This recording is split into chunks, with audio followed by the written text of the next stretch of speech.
the murdering spirit behind the music, the murder, the trap music, the beats, the selling drugs, the ODing on drugs, etc., etc.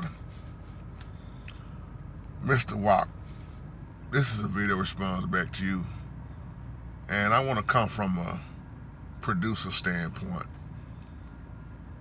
And when you come up in the hood, let me say it like that, everybody want beats. Man, I've made so many beats. But when I was younger, I didn't know what I know now. Man, a lot of the ignorance that I had. And just like the video you saw me, like you say when I did the video called I Almost Sold My Soul, I thought it was just music back then. I didn't realize the spirits that came behind the music, as a lot of rappers would get high, get drunk, drugs, whatever, etc., run women, and they get into the booth and become a whole nother person. This is real what I'm about to say in this video. And one night I had a dream that, what if it was the beat that I produced as they was riding, got high, got all the way out their mind, and shot up that house and killed that innocent baby on the inside. And they was listening to my music. See, a lot of times producers don't like to talk about stuff like this because, well, it's the lyrics, man, the lyrics. But what if it was my beat?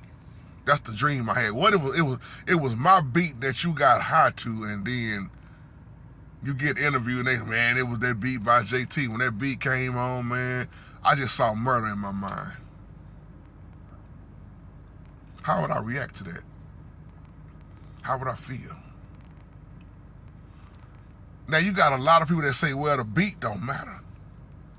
If you think about it, the beat is what catches everybody. You know how many people dance into a song and they don't even hear the lyrics? They don't even hear the lyrics. It's the frequency, it's the bass, it's the beat. Think about what happened at the Travis Scott concert. So my thing, I started thinking about, man, what am I really doing here? That's why I started wanting to make music that made sense to me. Music that was relaxing. And I'm not knocking nobody that's a producer or whatever. I'm just talking about me. I didn't even want to be a part of that. Man, I got music still left over people's house. Still left in the studios that I never got back from years ago. I never signed nobody's contract. I never sold out. I almost did, but it didn't. And I'm so glad the Holy Spirit woke me up and showed me what that road was all about. Because if you look at the trap music now, and you look at the industry now, it's a hot mess. The average of these rappers don't even make 30 years old, hardly. They dying when they 26, 25. A lot of them ain't gonna never make 40. And all the drinking and the drugs and the OD and overdosing, or if it ain't that, it's the grave or the penitentiary. So I looked at a lot of the music I laid back in the day versus what I'm doing now. I'm like, I'm glad they ain't really do nothing with it. It's just me, my opinion, me speaking. Because I would have felt just as guilty. That's just like me being a dope dealer, and I'm selling dope to my own people, and the last one I sold dope to, they overdosed on the dope that I gave them. I'm gonna feel like I murdered them. Even though with JT, you didn't make them do the drugs, man, but I sold it to them. And most of the music I made back in the day, I didn't even sell it, I just gave it away. But it got to a point, see, when you become born again, oh man, things are gonna change.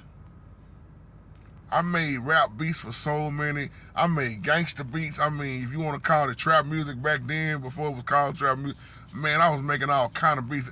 Everybody in the hood want beats, from the pastor on down. Well, I got a song, man, can you help pastor out? If it ain't the pastor, the dope dealer want a track, man. Hey, you know why I'm riding around, man. I want to bump my own music, man. You got a beat for me? Everybody wanted a beat back in the day. And I call some of them hype for the moment type cats because they get hyped for the moment. They want you to make them a beat, then you don't even see them no more. They get locked up or they dead. I got partners in the ground, man. I never even knew they was rappers at first because they was dope dealers. They was ruthless. But that side of me has been gone for years, and you got to realize too, man. It does matter the type of music that you produce because your name is on that, your reputation, and you can look at a lot of producers now and tell where their head is at. And most of them, they get high just like the rappers. See, when I started going behind the scene, I started seeing how they really act, man. Because once they invite them demons in, if you notice one thing about a lot of rappers, man, they'll tell you, I got to get in my mode, man. Roll the blunt. Go give me a fifth. I need something to go along with this blunt. Bring the women in, man. I gotta get motivated, man. And the more and more they say they gotta get motivated, the more and more they hit the blunt, the more and more they drink, the more and more ruthless they get. The more and more they don't even know who you are no more. The more and more they're gonna talk crazy to you, and they don't even realize what they're saying to you because it's the demons inside of them. And then when they get back sober, they're, man, I said that to you, brother. No, man, it couldn't have been me, man. Me and you tight, me and you cool. Man, you'll see some stuff in the studios, man. You'll see fights. You'll see people don't want to pay the producer. The thing that bothered me the most, the engineer, is so many people look out for me, man. They wanna use your gift. They wanna use your talents. They want you to record. They want you to be the engineer. They want you to produce, but they don't want to give you $10. But they'll buy their drugs. And they'll say things like, man, I'm broke. Well, if you broke, what you come to the studio for? If you broke, why you here? But they know how to get kinfolks, man. And kinfolks is the worst ones. See, I'm talking real, y'all. Some of y'all know what I'm talking about. So, when you say you producing, what are we producing? Are we producing evilness? Are we producing something good? Or is you just in it for a paycheck? I had to learn this the hard way, y'all. I didn't know nothing about them evil spirits back then, man. Now that I know what I know right now, oh man, my brothers and sisters, it was poisoning. My big brother started his own label called DWP, Diamond Work Productions, back then. My big brother can write a book about this by having his own studio. And to my man Mac, you say, have I ever been ripped off?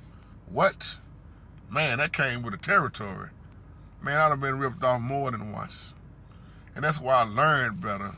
And that's another reason I stopped fooling with so many people, man. I got tracks, like I said, I got tracks laid that I never got paid for. Because when you starting out fresh, especially, you just be happy to do something, man. You be so hyped up and pumped up. It's like, oh man, I'm doing this, I'm doing that. At first, you don't even worry about the money. Then that's how people really take advantage of you. Shout out to my kinfolk, Raymond. Raymond had me in the studios a long time ago. I first went to the studio when I was around 8. Hey, JT, that's young, yeah. Yeah, I was on one of my cousin Michael Thompson's tracks. Matter of fact, it was one of his gospel tracks. My old man used to be in and out of the studios. So I started getting a good taste of the studio life at an early age and up to now. But for years, I quit fooling with studios. I've seen engineers who don't want to get paid, but they'll take drugs instead of a payment. Rap artists come in there, man, and throw cocaine on the table. Throw heroin on the table. Throw weed on the table. And some of the engineers be so high, they can't even function right. Now think about it, if the engineer is high and then the artist is high. And then here come an altercation. Why you ain't pay me my money? Or you done rented out the studio. How many blocks now? You did an 8-hour block, man, and you don't want to pay me my money, but I gave you drugs. Who told you to give me drugs? You ain't in your right mind. This is all the stuff that goes on in these studios, man. And that's why when I would be in the studio, you would never see me high. You would never see me high in the studio because I never got high in the first place. You would never see me drunk. I was always sober-minded because I wanted to be focused. And I'm talking about when I was doing gospel and R&B. In the gospel industry, it ain't no different. They get high, they get drunk, they run women too. I ain't talking about everybody. But the same thing I saw in the world is the same thing I saw in the gospel field. Whether you want to believe that or not, I'm telling you the straight truth from behind the scenes, the stuff that people don't see unless you are back there producing or engineering.